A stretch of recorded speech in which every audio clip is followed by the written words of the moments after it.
welcome to this video. Okay, right, today I'm going to show you how to get your mind into a super solution machine. It's going to show you how to access that subconscious mind of yours that's incredibly powerful, that you're somewhat underutilizing at the moment. And the reason you're underutilizing it is you don't know how to access it. So what I'm going to do is I'm just going to show you a few techniques so that you can actually get access to it. Now this mind of yours will give you the answer to every single problem you have, right? It's there for you, it's waiting. All you've got to do is basically tap into it. So this is the way we're going to tap into it. It doesn't involve Google. It's really a case of tapping into your infinite intelligence. Let's give you a clue of just how clever you are. Your mind, the mind of you, not Albert Einstein, just you, is more powerful than every computer on this planet combined. Right? The computing power that it would take to walk across the road, avoiding cars and that sort of thing, is amazing. It's just immense. It's more than the computing power of anything we've got. So, the fact that you're walking across the road eating a bag of crisps and talking on a mobile phone at the same time just shows you how awesome you really are. Your body is running billions of calculations every minute, deciding where he's got to send its peptides to, and what cells need this and what cells need that. Oh, we haven't had enough vitamin C come in, well, let's turn that into something else. Let's take what foods come in and we'll transmute it into something else. Your body's incredible. Your mind is controlling all of that in the background without you even knowing it. You are an incredible person. Your mind is super. It's beyond, there is no rationale for how abundant our mind is. But the thing is, it's a case of you've been trained by the media to not use it, to not dip into its infinite intelligence. What I'm going to do now is I'm going to show you some techniques that allow you to tap into it to get the answers you want. Okay, so we've established that you're this clever person, right? Really, really clever. Even though you might not feel it at times, you might think, oh no, I'm a bit thick and that sort of thing. I'm doing this wrong. But no. The stuff you're doing on autopilot is awesome, right? So all we've got to do is we've got to switch that autopilot and bring that into your current awareness so that you become conscious that you've got this. Right. Now, the first thing you've got is, you're shutting off your subconscious mind. Yeah, so while you've got all of this noise going on inside your head, your subconscious mind has no airtime, as we've covered before. So what happens is your subconscious mind comes to you in the times when you haven't got as much noise going on. Now that time is first thing in the morning. The easiest time is first thing in the morning, because what happens is as you're waking up, so you're coming from a deep sleep to being awake, and that period in between there, it's about 20, about 45 minutes, 20, 10, 5, 20, 10, 20, 35 minutes, 40 minutes, whatever, blah, blah, blah. Right? The point is, as you're going through that period, you have access to your subconscious mind. And all you've got to do is have either asked the question then, or ask the question the night before, and you'll have the answer then. Here's the problem though. If you're using an alarm clock, it's gone.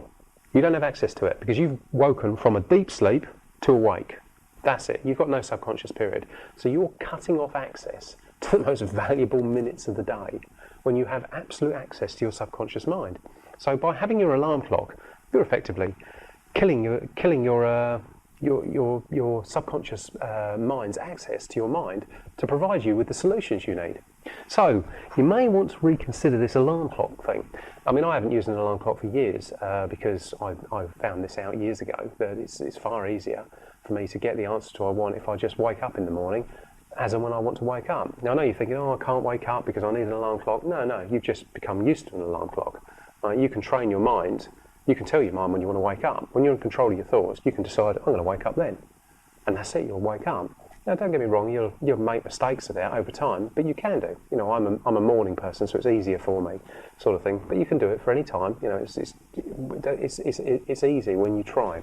However, let's say that you're not going to do that straight away because you've got jobs to go to and you need to be at certain places at certain times.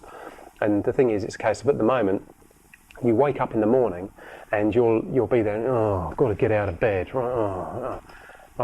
Remember what I said about no thought stands still, right? What's that thought saying to you? That thought's hurting you, isn't it? So it's a case of you've got to get rid of that thought. It's a case of when you wake up in the morning, it's a case of, all right, it's the morning now, right?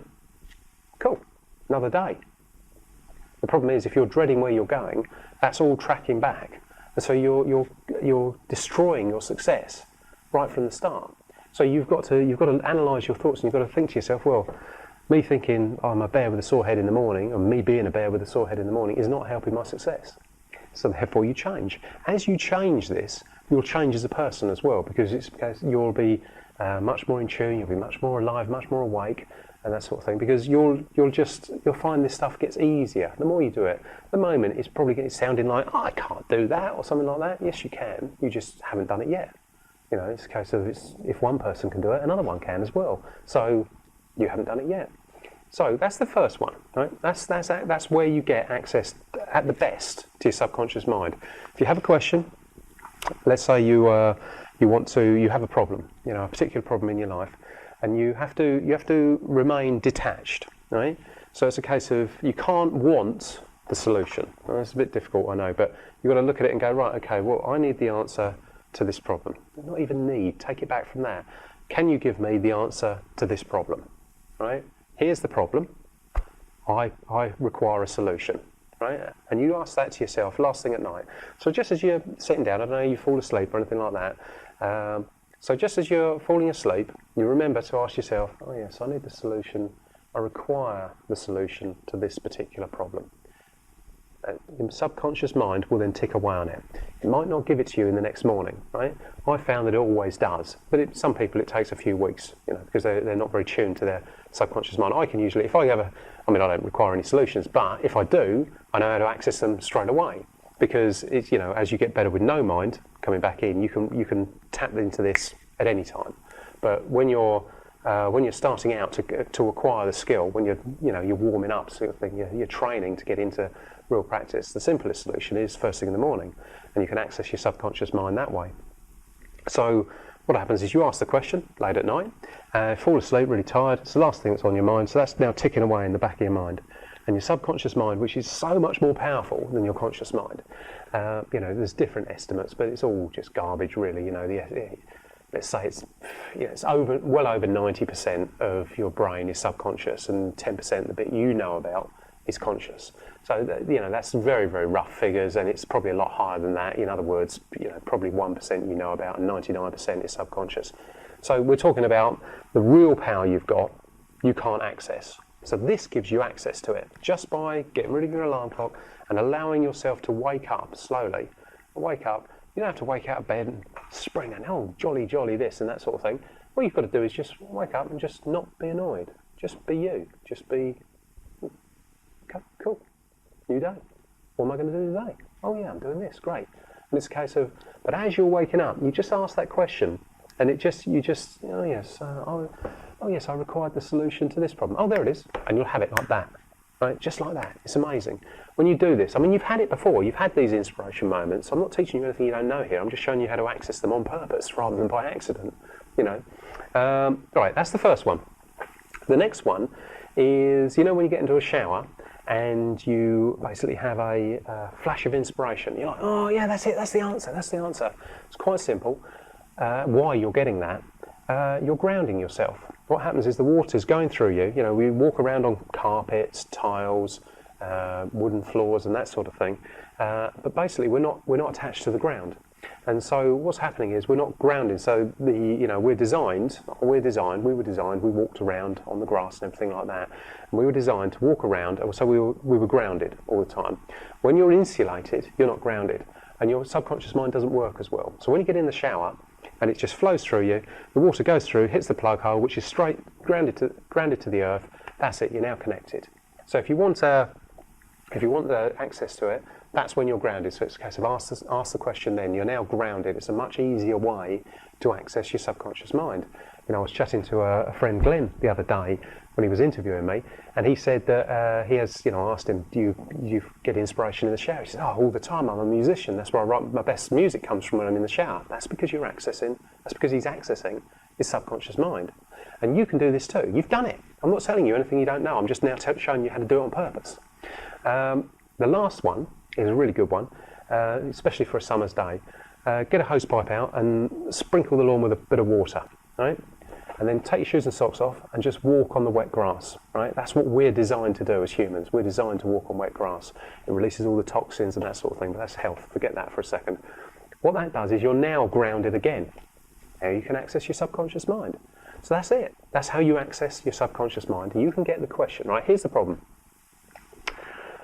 You're going to doubt it, which means you're going to prevent the answer, the solution, right? You've got to know that the solution is going to come to you at the right time, in the right way, right? And you've got to accept the solution when it comes as well. So what will happen is, you know, if you're, you know, I used to have a business, and it's a case of we were so good at keeping it going that basically we hadn't realised that we should have let it go. It was awful business. We should have let it go years before we did, and we ended up selling it. But it was a case of because we were so good at stopping it, you know, keeping it going, sort of thing, we were actually fighting ourselves. Whereas if we'd actually sat back and gone, actually, this is ridiculous, we'd have got rid of it much earlier. So if you think, oh, I don't believe that, you're right, you don't believe it. You don't believe it will work. You've got to know that it's going to come, right? And here's how you know it's going to come. You've done this before. You might not remember when you've done it, but you know you've done it. So all you're doing now is you're doing it on purpose. It's not hard. It's not a magical skill that, you know, I've got and a few others have got and maybe you can get hold of. You've got this skill too. You're just not using it, you know. And that's all it is. All you're doing is going, okay, let's access this now. I can do this. Right? I can. Yeah, I know I can. Yeah, you've done it before. Well, I've done this before. So all I'm doing now is you'll just read. And what this is like this is a mental exercise again. You know, you're doing a few press-ups of the mind just to get your mind back into it. So if you need a solution, avoid need and want. You know, I'll cover them later. But you just require it. It's just like, can I have this? Yeah. Okay. It's like all the time. I'll cover need and want now. You know, all the time you need something. Yeah. You're saying to your subconscious mind, I need this, I need that, I need that. So what's your subconscious mind giving you is more of needing it. If I want something, I want this, I want this, I want this. Well, you're asking your subconscious mind to give you more of wanting, right? So if you want something, you've got to stop wanting it. You know, you've got to start desiring it, because the mind, words are very, very powerful things. The little words we use can destroy our dreams very, very easily. So you have to take a step back from it and go, okay, I need to, when I use the word need, I'm not in the state of needing, because there's a big difference between saying need and being in the state of needing. Anyway, and the same as wanting as well. But avoid that, and it's just you're asking with the expectation you're going to get it, but you're detached from the outcome, so you don't need it, you don't want it, you do, but do you know what I mean? You're desiring it. Can I have this? Yeah, great, cool. It's very relaxed. Yeah, everything is about the law of least effort. It's all about less and less effort to get what you actually desire. And the less effort you put in, the more your mind will create for you. Okay? So that's it for today. All you've got to do is practice this. Just go and think, right, okay, well, what do I need a solution for? What would I like a solution for? Oh yeah, and just find something you're looking for and ask your mind to give you the solution for it. And it will do. You'll be amazed when this works. Okay, in the next video, I'm going to explain to you the problem with getting rich, and I mean really rich here, which I don't think anyone's probably ever explained to you properly. And I'll show you exactly how big a hurdle it is and how to get around it. Okay, that's a lot. Thanks for watching. See you soon. Please feel free to share this video with your friends.